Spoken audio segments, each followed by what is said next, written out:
ठोस अवस्था हम लोग इसको में इसके बारे में अध्ययन करते हैं, यानी हम लोग 9वीं वर्ग में, और इसी का अध्ययन इसमें भी आप लोग को करना है। पर कितना है कि थोड़ा सा इसको विस्तार से पढ़ना है। ठोस अवस्था होता क्या है, यहाँ पे आप देख अवस्था ठोस, यहाँ आप लोग का पहला अध्याय है, लेसन का जो नाम है वो ठोस अवस्था। सब आप लोग को दिख रहा है?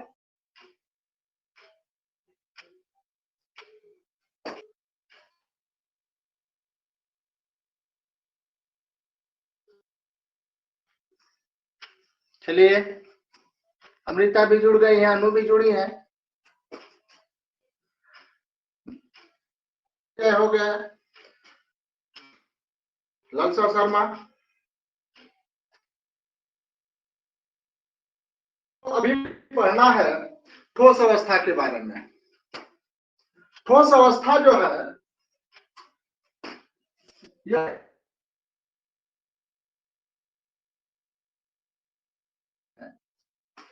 जिसके अंतराणविक बल है वो आपस में ये पदार्थ की वह अवस्था जिसके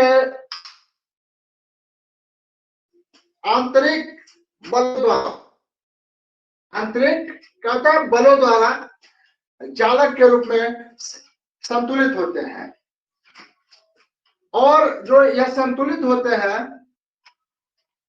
इसके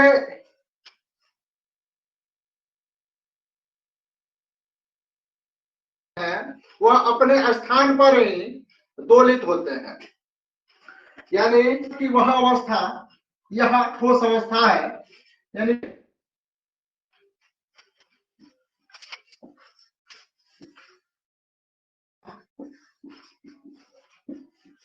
पदार्थ की वह अवस्था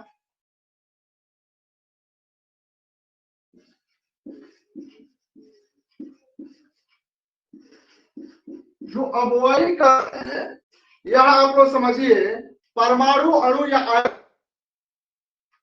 जैसे में अवयवी कण, अगर आप लोग को तो अवयवी जो कण है यह अणु, परमाणु और आयन होगा, परमाणु या आयन हो सकता है। यहाँ पर सभी जो अणु होते हैं यह आंतरिक रूप से क्या होते हैं, ये आंतरिक बलों के कारण यह रूप में बंधे होते हैं। यह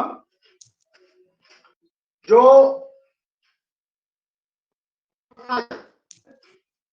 अवयवी कण क्या होते हैं, अवयवी कण जो होते हैं वो प्रबल एक क्या हो जाता है, यानी कहने अवस्था जिसमें अवयवी कण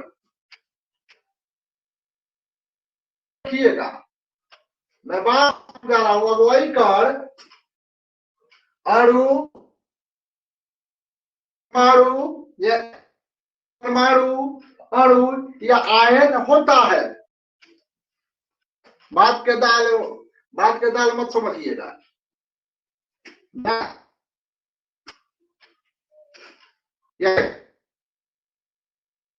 वही कण होते हैं केवल अंतराणविक बलों द्वारा, अंतराणविक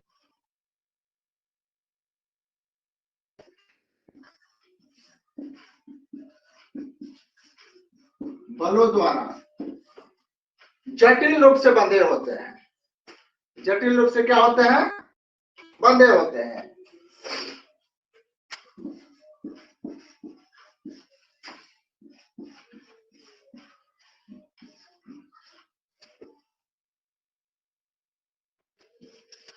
जटिल रूप से या बंधे होते हैं।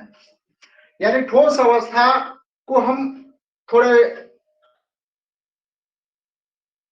वह अवस्था जिसमें अवयवीकरण क्या होते हैं, क्या हो गया, प्रबल अंतराणविक बलों द्वारा जटिल रूप से बंधे होते हैं।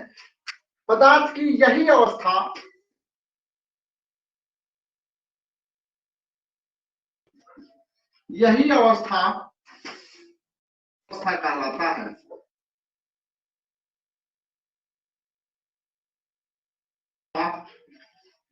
कहलाता है। ध्यान से आप लोग सुन लेंगे। इसमें जो है ये कहता है पदार्थ की वह अवस्था जिसमें अवयवीकरण क्या होते हैं, एक प्रबल अंतराणविक बलों द्वारा जटिल रूप से बंधे होते हैं। पदार्थ की यही अवस्था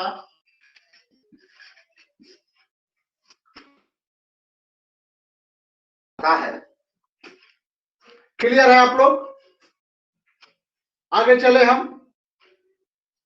अगर कोई आप लोगों को दिक्कत होता है तो एक बार और समझ लीजिए। ठोस अवस्था कहता है पदार्थ की वह, ईटा से किसी को मार दीजिएगा तो क्या हो जाएगा, कपार फूट जाएगा। फूटेगा कि नहीं फूटेगा? एकदम बिना सोचे समझे फोड़ देगा। और बताइए, पानी उठाइएगा, पानी उठा करके फेंकिएगा तो कपार फूटेगा? नहीं। उसका जो अणु होते हैं वो आपस में जटिल रूप से बंधे नहीं होते हैं। उसकी अंतराणविक बल जो है वो जटिल नहीं होती है, वो प्रबल नहीं होती है। जब तक कोई रिश्ता, अगर मान लीजिए एग्जाम्पल में मैं समझाता हूं, कोई रिश्ता हो, उस रिश्ते में मजबूती ना हो,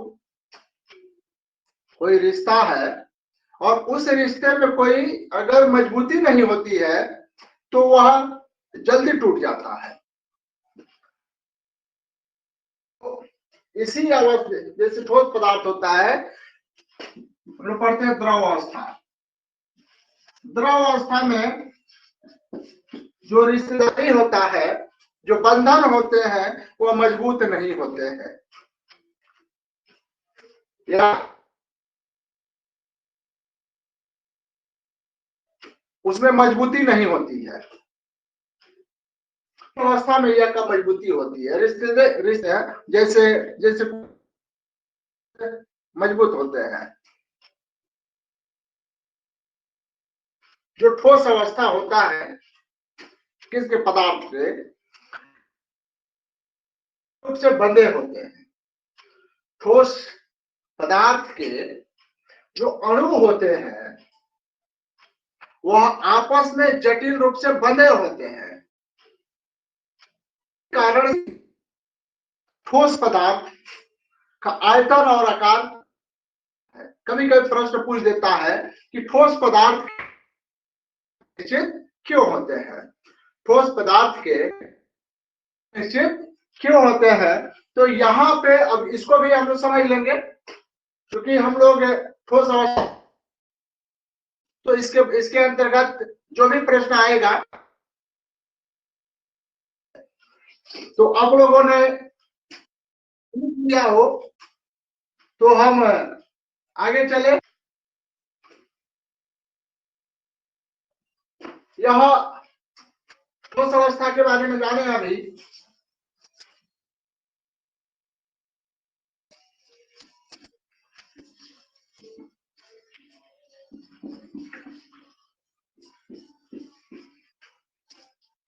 यहाँ पे आप समझ लीजिए, इसमें प्रश्न पूछता है कि ठोस पदार्थ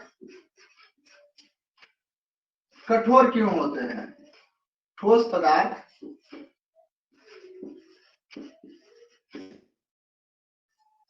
कठोर क्यों होते हैं, क्यों होते हैं, या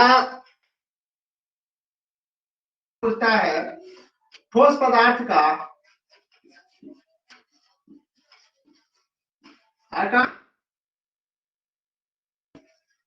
आकार और आयतन निश्चित क्यों होते हैं?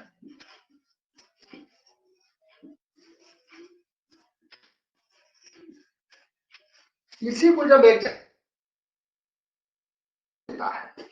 अब बहुत से बच्चे जैसे मान लीजिए एग्जाम में पूछ दिया कि ठोस पदार्थ कठोर क्यों होते हैं, और हमने लिखाया हो कि ठोस पदार्थ निश्चित आकार और आयतन निश्चित क्यों होता है। अल्लाह मास्टरों पढ़ो आप जितना मन किया लेता है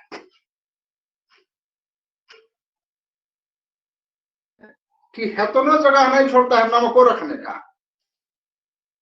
होता है। अरे ना, अगर ना समझ में आए तो एक बार आप लोग पूछ लेना चाहिए। अब खूबे कर जाते हैं तो वे सुनने आता है कोई मास्टर होता है। चलिए कोई बात नहीं, अभी किस में प्रश्नों पर हम चलते हैं। पदार्थ कठोर क्यों होते हैं? क्यों होते हैं? क्यों होते हैं? ये कठोर क्यों होते हैं? का आकार और आयतन निश्चित क्यों होता है? यहाँ पर हम जो प्रश्न है हम लोग का, वो ठोस पदार्थ कठोर क्यों होते हैं, या ऐसे भी व्यक्ति पूछ सकता है कि ठोस पदार्थ का आकार और आयतन निश्चित होता है। एक बात आप समझ लीजिए, ठोस पदार्थ जो होता है ना, ठोस पदार्थ के अंदर जो अणु होते हैं वो आपस में जटिल रूप से बंधे होते हैं। ठोस पदार्थ के अणु आपस में क्या होते हैं? जटिल रूप से बंधे होते हैं। और दूसरी बात है, और इसी कारण से यह ठोस पदार्थ कठोर भी होते हैं और ठोस पदार्थ के आकार और आयतन निश्चित भी होता है। ठोस पदार्थ जो है, ठोस पदार्थ क्या कठोर होते हैं या क्यों कठोर होते हैं, आपका प्रश्न है, या ठोस पदार्थ का आकार और आयतन निश्चित क्यों होता है। एक बात आप समझ लीजिए कि ठोस पदार्थ जो होता है, इसका ठोस पदार्थ के अणु आपस में जटिल रूप से बंधे होते हैं। ठोस पदार्थ के अणु आपस में क्या होते हैं? जटिल रूप से बंधे होते हैं और अपने स्थान पर ही घूमते हैं। एक बात समझ लीजिए, कोई भी पदार्थ हो, चाहे ठोस हो, चाहे द्रव हो, चाहे गैस हो, उसके कण कभी भी नहीं बैठता है, एकदम जौन बा का तो बेचैनी है।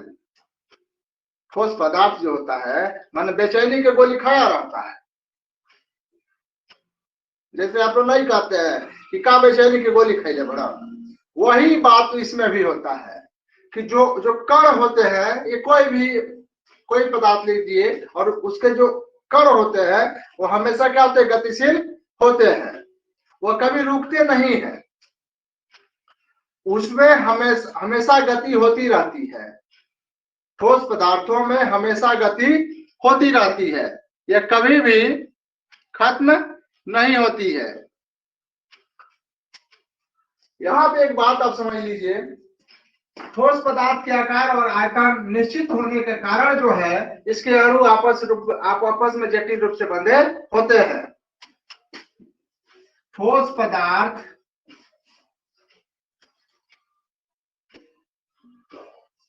के अणु आपस में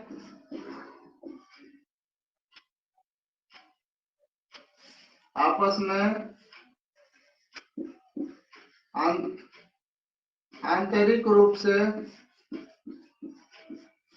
या जटिल रूप से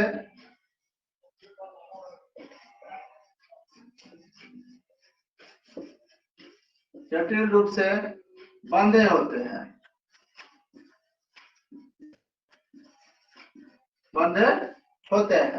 इन ठोस पदार्थ के अणु आपस में जटिल रूप से बंधे होते हैं। इस कारण से ठोस पदार्थ कठोर होता है। ठोस पदार्थ कठोर होता है या इसका आकार या आयतन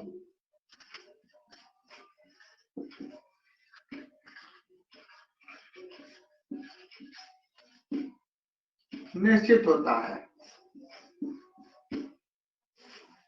ठोस पदार्थ के अणु आपस में जटिल रूप से बंधे होते हैं, इसी कारण से ठोस पदार्थ कठोर होते हैं या इसका आकार और आयतन निश्चित होता है। ठोस पदार्थ के जो अणु होते हैं, अणु मत समझिएगा आप लोग, ठोस पदार्थ के जो अणु है वो आपस में जटिल रूप से बंधे होते हैं, इस कारण से ठोस पदार्थ कठोर होता है। इसका यानी इसी के कारण इसका आकार जो होता है और आयतन वह निश्चित होता है।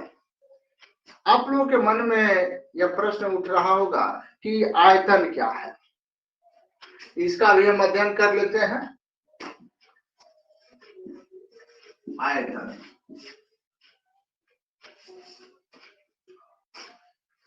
कोई पदार्थ, अच्छा है हम ही लोग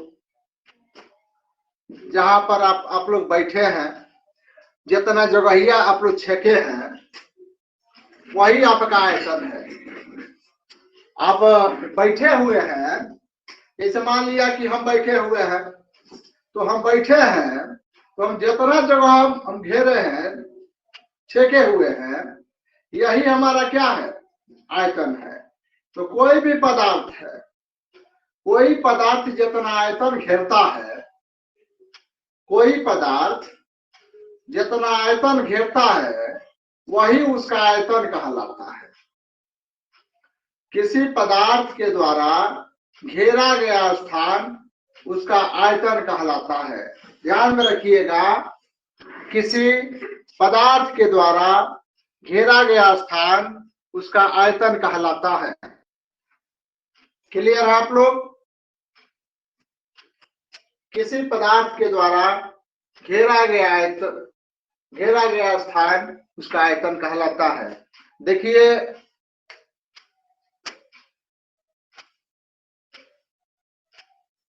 देख रहे हैं, बाकी लोग भात दाल खाने चला गया है सब। अमृता भी खाने चले गई और अमृता के साथ साथ विजय भी खाने गए हुए हैं और लालसा भी खाने चली गई है। खा लीजिए कमे खाइएगा, हमरो शांति आप लोग खा लीजिएगा, थोड़ा कमे खाइएगा, गैस हो जाता है। चलिए हम आगे चलते हैं। हम आयतन के बारे में अध्ययन कर रहे हैं। तो किसी पदार्थ के द्वारा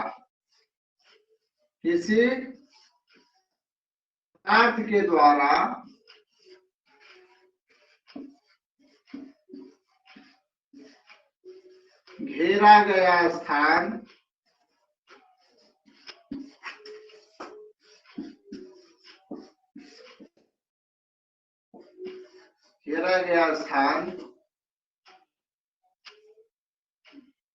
उसका आयतन कहलाता है।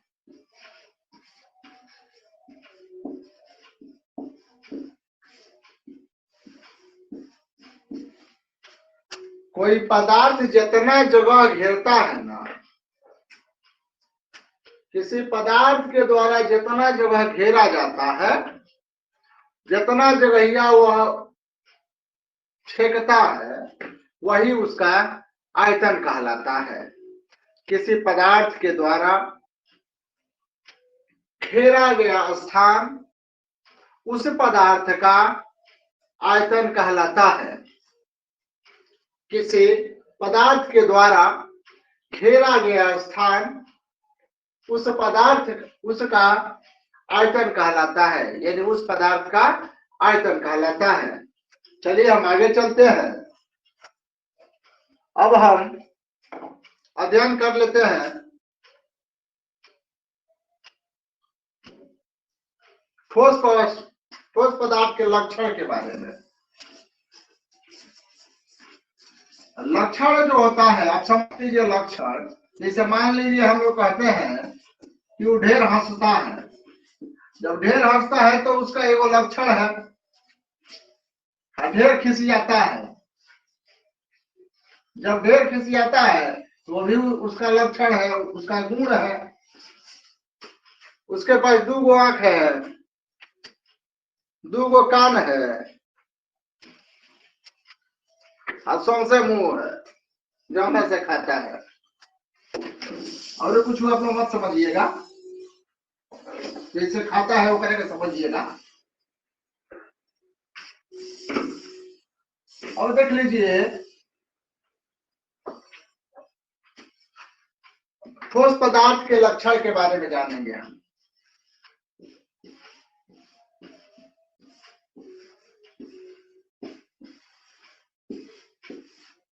ठोस पदार्थ के लक्षण, मर करो रोता भूख निकलने लगा लेकर वो। ठोस पदार्थ एगो गुण अभी इसका हम बताए थे।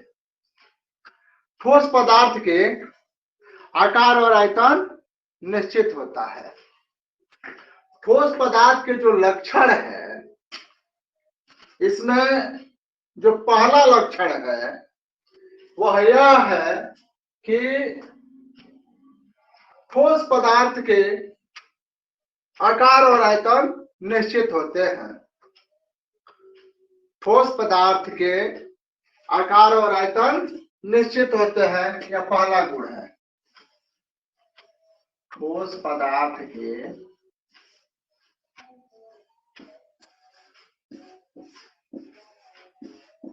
आकार और आयतन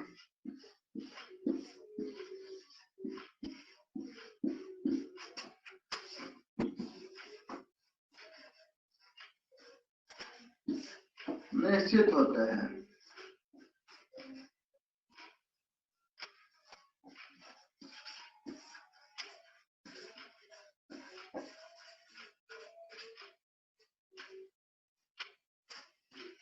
कहा कहते होता हो, ठोस पदार्थ के आकार और आयतन निश्चित होते हैं।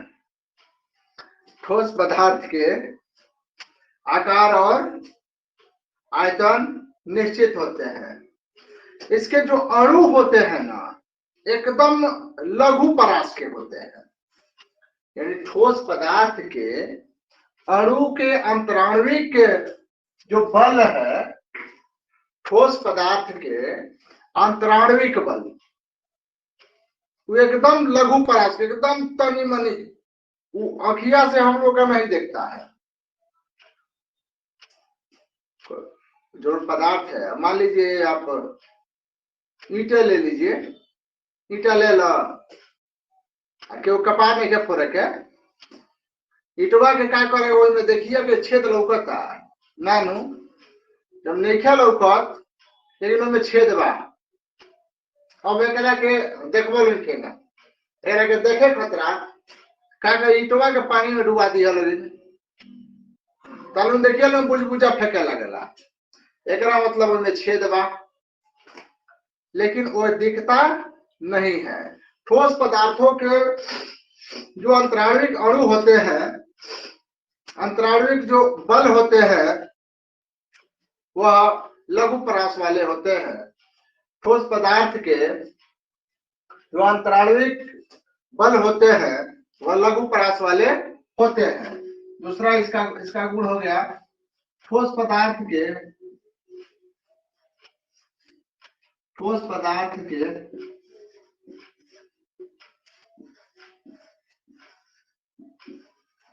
अंतराणविक, ठोस पदार्थ के अंतराणविक बल लघु परास वाले होते हैं। लघु का मतलब छोटा होता है, लघु संख्या नहीं।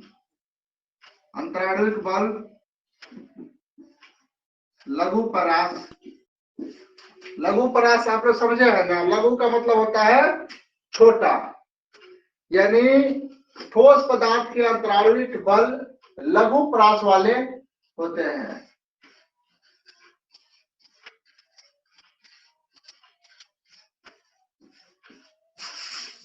धीरे धीरे सुधर जाएगा, साफ हो सकता है कि ना दिख रहा हो, धीरे धीरे आप लोगों को सुधर जाएगा, साफ दिखने लगेगा। अभी हम लोग जवान हैं, बूढ़ाए थोड़े हैं। अनुसूत गई, अब लालसा आ गई, सोने गई थी लालसा, एक खरियलत क्या गई, सुत गई हो। अब इनके बीच जो होते हैं, ठोस पदार्थों के बीच, इनके बीच ठोस पदार्थ जो होते हैं ना, वह बल जो होते हैं, कहा जाता प्रबल अंतराणविक,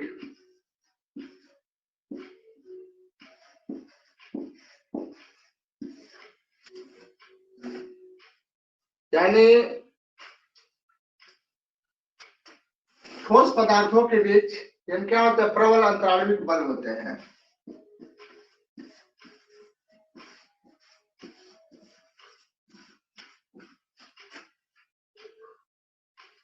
अंतराणविक प्रबल बल होते हैं। चौथा गुण जो होता है इसका, यह असंपीड्य तथा कठोर होते हैं। असंपीड्य, जहां के घूमे की जगह ना होके, यह असंपीड्य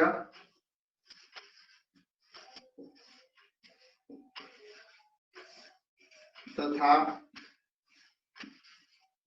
कठोर होते हैं।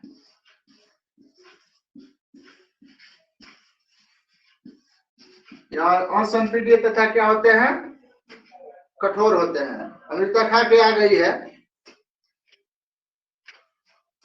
ढेर खाली है हो, कौनो बात नहीं है। और ठोस पदार्थ के अवयवी कण जो होती है, ठोस पदार्थ के अवयवी कणों की स्थिति निश्चित होती है। ठोस पदार्थ के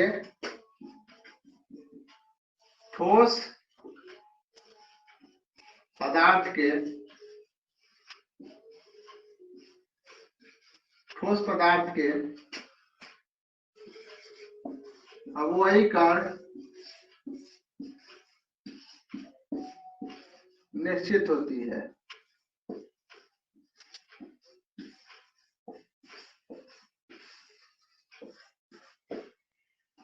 ठोस पदार्थ की अवयवी कण क्या होती है, निश्चित होती है। दूसरी बात होता है,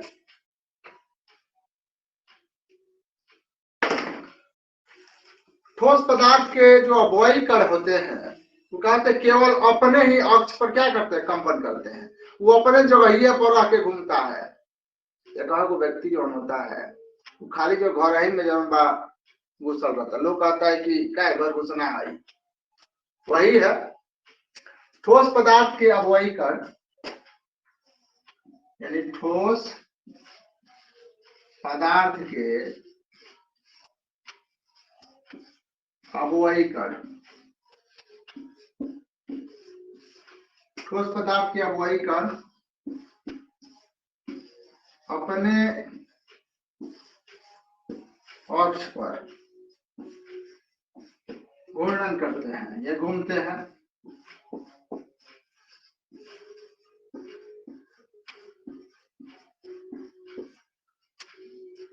ठोस पदार्थ के जो अवयवी कण होते हैं, वो अपने अक्ष पर घूमते हैं। इसको आप लोग शुरू से समझ लीजिए।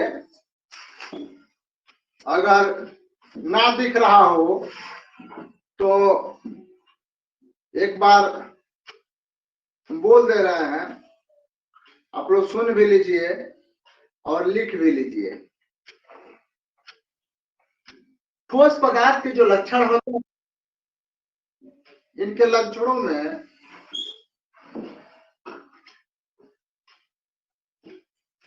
ठोस पदार्थ के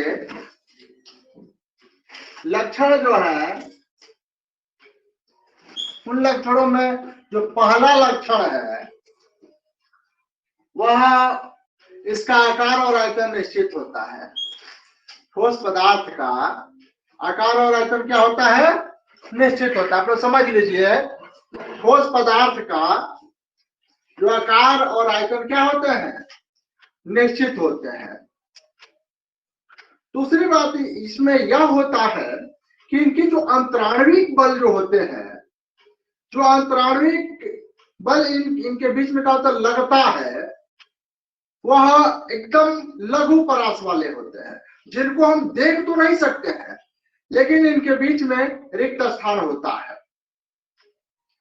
ठोस पदार्थ के बीच में जो अंतराणविक बल लगता है वह लघु परास वाले होते हैं। क्लियर है आप लोग? तब उसके बाद से तीसरा लक्षण में हमने लिखवाया है कि इनके बीच जो ठोस पदार्थ है, ठोस पदार्थों के बीच में क्या होता है? प्रबल अंतराणविक बल होते हैं, एकदम जो अंदर जुड़ा रहता है, जटिल रूप से बंधल रहता है, यह निकलता नहीं है। तो ठोस पदार्थ जो होता है एकदम से प्रबल रूप से, जटिल रूप से बंधे होते हैं, और यह असंपीड्य भी होते हैं। असंपीड्य होने के कारण से इसके जो अणु होते हैं वह अत्यधिक दूर में घूम नहीं पाते हैं। जहां पर रहता है वही जन घूमता है। घूमने वाला कुर्सी ले लीजिए, एक जगह पर बैठ के चारों बगल घूम लीजिए। यही आपका ठोस पदार्थ का गुण है। ठोस पदार्थ के अणु घूमते तो है चारों बगल, ठोस पदार्थ के जो अणु होते हैं वह घूमते तो है चारों बगल, लेकिन वो अपने अक्ष पर ही रह करके घूमते हैं।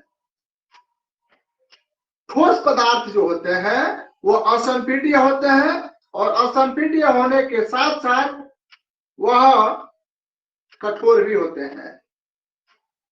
इनके अवयवी कण जो होते हैं, इनकी अवयवी कणों की जो स्थितियां होती है वह निश्चित होती है। ठोस पदार्थ के अवयवी कणों की स्थितियां जो होती है वह निश्चित होती है। और अभी हम बता रहे थे कि ठोस पदार्थ के अवयवी कण केवल अपने ही अक्ष पर घूमते हैं, यानी कंपन करते रहते हैं। ठोस पदार्थ के अणु अपने ही अक्ष पर कंपन करते रहते हैं। तो यह रहा ठोस पदार्थ के लक्षण। कुछ एग्जाम्पल जो है, जैसे आप देखिएगा डायमंड जो होता है, ऑक्सीजन ले लीजिए, CO2 ले लीजिए जो हवा में निकलता है, ऑक्सीजन जिसको हम लोग क्या कहते हैं, ग्रहण करते हैं, इसी को ले लीजिए। इनकी आणविक ठोस में संरचनात्मक इकाई होती है, और यह अणु होता है, अणु नहीं अणु। मैं बार बार कह रहा हूं, यानी क्या कुछ बच्चे जो है गलत लिख लेते हैं, कुछ लोग डोरी को छोरी लिख लेते हैं। अणु को अणु में आप लोग मत लिखिएगा। अब ठोस पदार्थ के जो गुण है, इसके आधार पर पदार्थ दो प्रकार के होते हैं। ठोस पदार्थ के गुण के आधार पर, ठोस पदार्थ के गुण के आधार पर अणु दो प्रकार के होते हैं।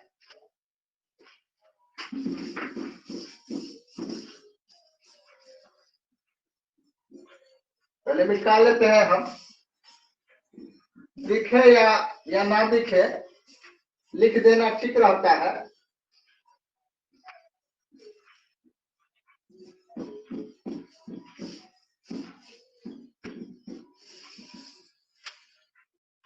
अब कोनो व्यक्ति अनहर आदमी से पूछे कि इस दुनिया को देखा है, तो अनहर आदमी क्या कहेगा?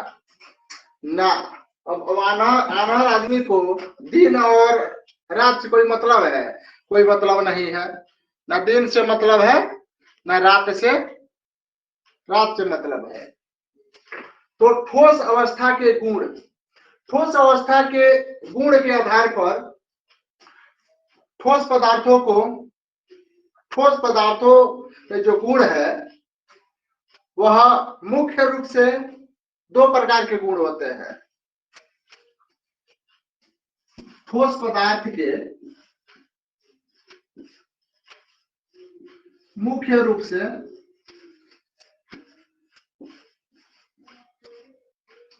दो गुण होते हैं।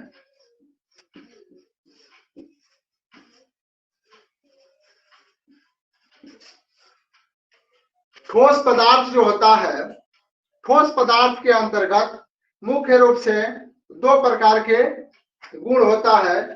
पहला गुण होता है विद्युतीय गुण।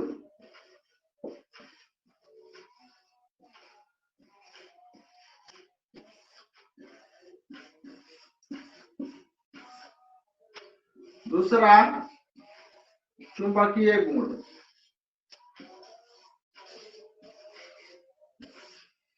ठोस पदार्थ के मुख्य रूप से दो गुण होते हैं। ये ठोस पदार्थों में निम्नलिखित दो प्रकार के गुण होते हैं। पहला गुण होता है विद्युतीय गुण और जो दूसरा गुण है वह होता है चुंबकीय गुण। विद्युतीय गुण कहता है, विद्युतीय गुण जो होता है उसके अंतर्गत चालक आता है, विद्युत रोधी आता है, अर्धचालक आता है। विद्युतीय गुण जो होता है चालक, जौना से धारा आसानी से प्रवाहित हो जाए, जौना पदार्थ से धारा धाय से निकल जाए। कुछ ऐसे गुण होते हैं, कुछ ऐसे रूप होते हैं जिसको रोक नहीं पाइएगा। इमरजेंसी हो सुबह में तो रोक पाइएगा ना, कबो ना रुकबे ना करी। यानी उसी तरह से चालक होता है। ठोस पदार्थ जिनसे धारा आसानी से, जिससे धारा आसानी से क्या प्रवाहित हो सके, उनको चालक कहते हैं। और जिनसे आसानी से प्रवाहित ना हो वह विद्युत रोधी होता है। जौना से कुछ स्थिति में प्रवाहित हो वो अर्धचालक होता है।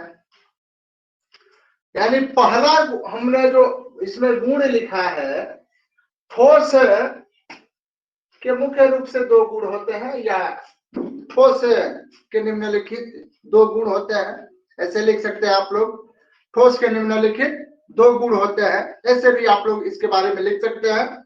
ऐसा नहीं है कि हमने लिखा है ठोस के मुख्य रूप से दो गुण होते हैं तो ऐसे ही आप लोग लिखिएगा।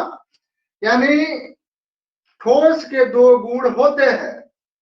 पहले गुण के अंतर्गत विद्युतीय गुण आता है और दूसरे के अंतर्गत चुंबकीय गुण आता है।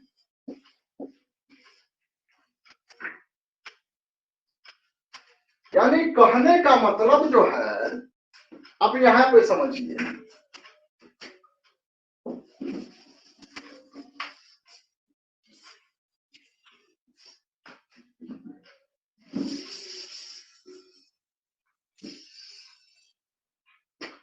एक हो गया विद्युतीय गुण,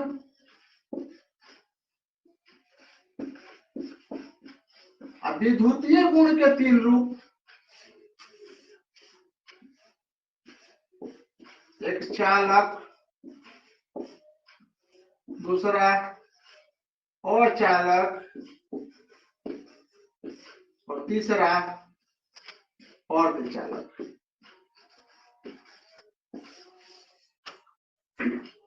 और दूसरा होता है चुंबकीय गुण।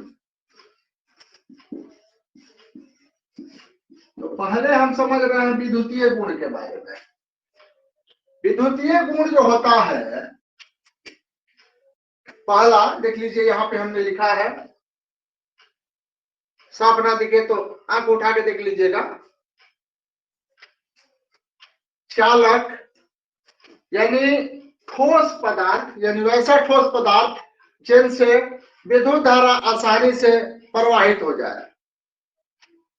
वैसा ठोस पदार्थ जिनसे विद्युत धारा आसानी से प्रवाहित हो जाए। तो जिन पदार्थों से ठोस पदार्थ आसानी से क्या प्रवाहित हो जाता है, वही पदार्थ आप लोगों का, यानी वही गुण जो होता है चालक कहलाता है। वही गुण चालक कहलाता है। वैसा ठोस पदार्थ जिनसे विद्युत धारा आसानी से प्रवाहित हो जाता है, वैसा पदार्थ जिनसे विद्युत धारा आसानी से प्रवाहित हो जाता है, चालक कहलाता है। क्लियर है आप लोग? यानी वैसा ठोस पदार्थ जिनसे विद्युत धारा आसानी से प्रवाहित हो जाता है, वही चालक कहलाता है। एक और उल्टा, जैसे क्या हुआ, जब पंडित जी थे, उनका एगो मेहरारू थी, तो दोनों एक दूसरे के विपरीत थे। पंडित जी कहते थे भात खाए, पंडित जी कहते तू भात खेब, ल रोटी बनी। पंडित जी जान गए कि जब हम कहते नहीं भात खाए के तो रोटी बनाती है, जब रोटी कहते हैं तो भात बनाती है। तो एक से बढ़िया जब भात खाए का मन करे पंडित जी के, तो कहस कि आज रोटी खाए। जब भात खाए के मन करे तो पंडित कहस कि आज रोटी खाए। हाल बाबू है चालक अचालक में। और तो चालक भूख होके चाहे ना होके तनी मनी ठूस ला, तनी मनी खा ला। यहाँ पे चालक कहता है, चालक जो है, ये चालक कहता है कि वैसा ठोस पदार्थ जिनसे विद्युत धारा आसानी से प्रवाहित हो सके। वैसा ठोस पदार्थ जिनसे विद्युत धारा आसानी से प्रवाहित हो सके, चालक कहलाता है। और वैसा ठोस पदार्थ जिससे विद्युत धारा आसानी से प्रवाहित ना हो, चालक कहता है कि वैसा ठोस पदार्थ जिनसे विद्युत धारा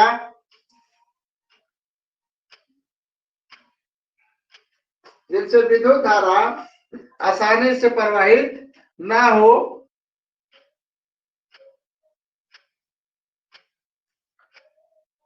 वैसा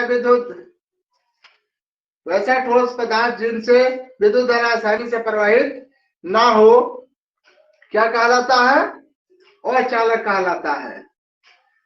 जिनसे विद्युत धारा आसानी से प्रवाहित नहीं होता है, वह अचालक कहलाता है। क्लियर है आप लोग? जिससे जो है विद्युत धारा अल्प रूप में प्रवाहित होता है, जिनसे विद्युत धारा अल्प रूप में प्रवाहित होता है, और चालक कहलाता है।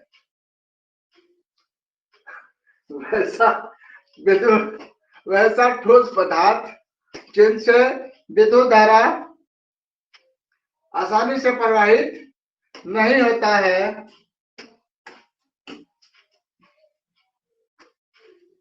वो अचालक होता है। जिनसे अल्प रूप में प्रवाहित होता है, वो अचालक होता है। यह गुण आप लोगों का गुण जो है के अंतर्गत आता है, यानी विद्युतीय गुण के अंतर्गत आता है। और चुंबकीय गुण कहता है इसका, चुंबकीय गुण कहता है इसका कि इसमें देखिए चुंबकीय गुण का भी 3 गो होता है। प्रतिचुंबकीय,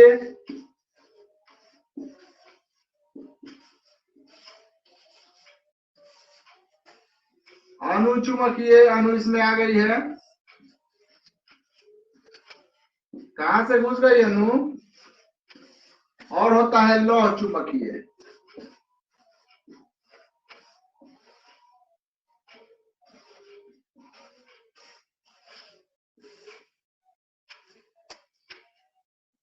यानी आप देख लीजिए,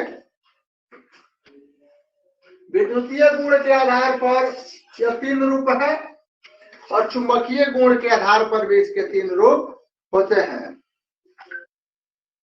यानी कहने का मतलब है, कहने का मतलब है कि प्रतिचुंबकीय कहता है वे ठोस पदार्थ, वे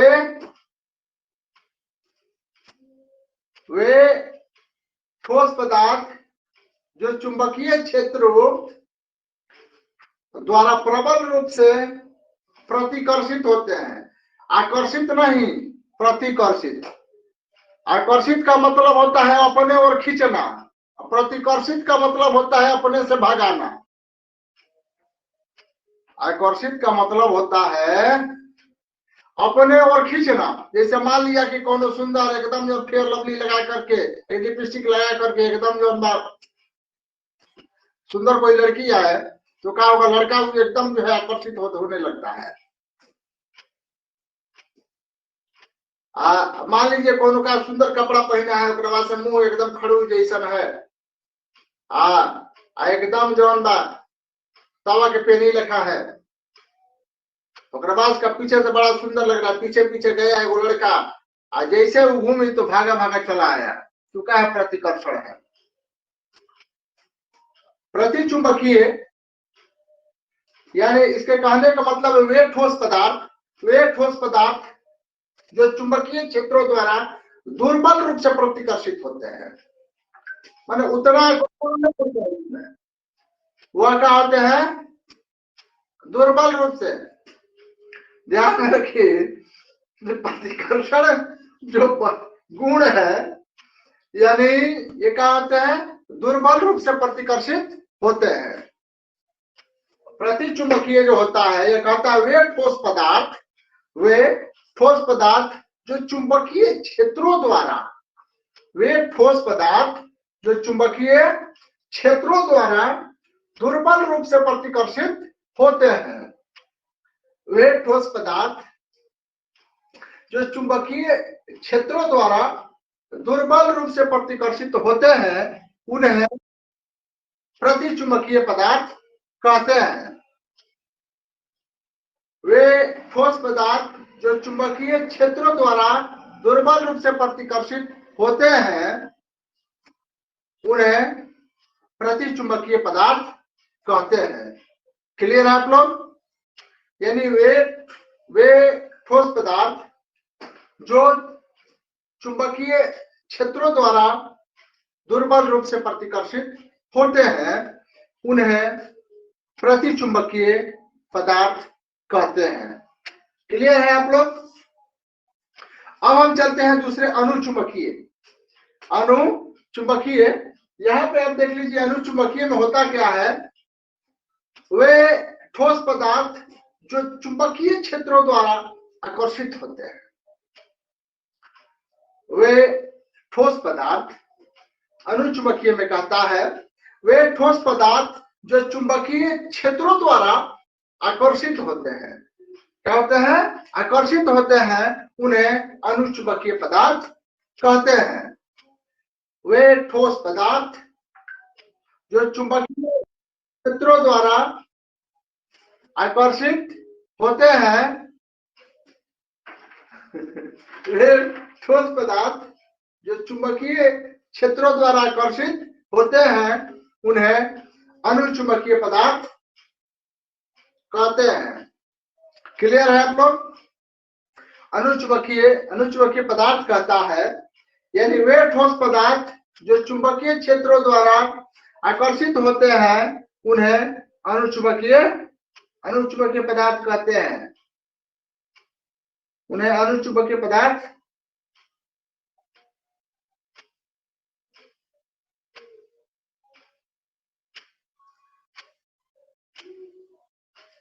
वे ठोस पदार्थ जो चुंबकीय क्षेत्रों द्वारा आकर्षित होते हैं उन्हें अनुचुंबकीय पदार्थ कहते हैं।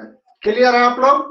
आगे हम चलते हैं लौह चुंबकीय पदार्थ। लौह चुंबकीय, प्रतिचुंबकीय हो गया, अनुचुंबकीय हो गया, अब आप लोगों का लौह चुंबकीय है। लौह चुंबकीय कहता है, ध्यान में रखिएगा, जिसमें एकदम क्या प्रबल रूप से आकर्षण हो, इतना बड़ा आकर्षण हो जो जिससे खींचा चला जाए। यानी वे ठोस पदार्थ जो चुंबकीय क्षेत्रों द्वारा, वे ठोस पदार्थ जो चुंबकीय क्षेत्रों द्वारा प्रबल रूप से आकर्षित होते हैं। समझ रहे हैं आप लोग? यानी वे ठोस पदार्थ है, ठोस पदार्थ जो क्या होते चुंबकीय क्षेत्रों द्वारा प्रबल रूप से आकर्षित होते हैं, उन्हें लौह चुंबकीय पदार्थ कहते हैं। एक बार और सुन लीजिए, वे ठोस पदार्थ जो चुंबकीय क्षेत्रों द्वारा प्रबल रूप से आकर्षित होते हैं, उन्हें लौह चुंबकीय पदार्थ कहते हैं।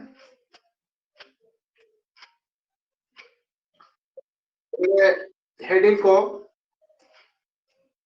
हम लोग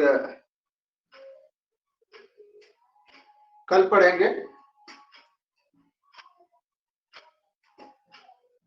हम अब ऐसे होगा कि हर एक दिन दो सब्जेक्ट चलेगा, साथ में आप लोग का हिंदी भी रहेगा, इंग्लिश भी रहेगा,